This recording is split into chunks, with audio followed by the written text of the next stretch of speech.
Screen पे जो video आप देख रहे हैं कि ये लड़की खेसारी लाल यादव के टैटू छपवाते हुए नजर आ रही है। जी हाँ, छपवा ली है अपने हाथ में। और साथ में खेसारी लाल यादव जिस पार्टी में रहते हैं, जिस पार्टी से चुनाव लड़ते हैं, यानी आरजेडी का भी वहाँ पे नाम लिखा हुआ है। आरजेडी देखिए सिंबल, वहाँ पे आरजेडी लिखा हुआ है। और साथ में खेसारी लाल यादव का पुराना इमेज है, फिलहाल का इमेज नहीं है। लगभग हमको लग रहा है कि 2017-16 का होगा। उस समय खेसारी लाल यादव बहुत अच्छे अच्छे फिल्म काजल राघवानी के साथ में जोड़ी उनका चल रहा था।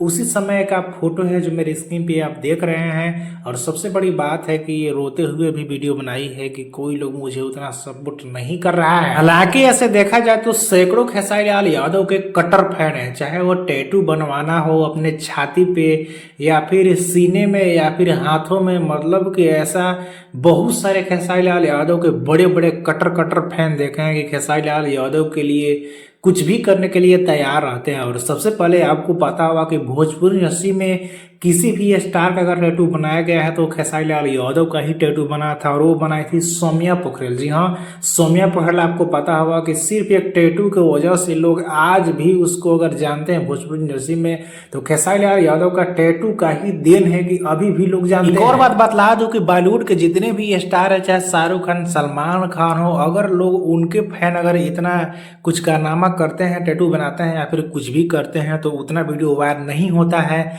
जितना खेसारी लाल यादव चाहे पवन सिंह। भोजपुरी इंडस्ट्री में दोनों ऐसे एक कलाकार हैं जिनको ऐसे सोशल मीडिया पे बहुत ज्यादा राज है और तुरंत वीडियो वायरल हो जाता है। इसीलिए लोग बॉलीवुड के भी भोजपुरी तरफ खींचा चला आ रहे हैं। और लोग खेसारी लाल यादव है चाहे पवन सिंह को अपने रियलिटी शो के माध्यम से या फिर बड़े बड़े प्रोजेक्टों में काम देने का प्रयास कर रहे हैं। बाकी आप सभी को क्या कहना है नीचे कमेंट में बताना ना भूले। वीडियो को एक लाइक करें, चैनल को सब्सक्राइब कर ले, फेसबुक फॉलो कर ले।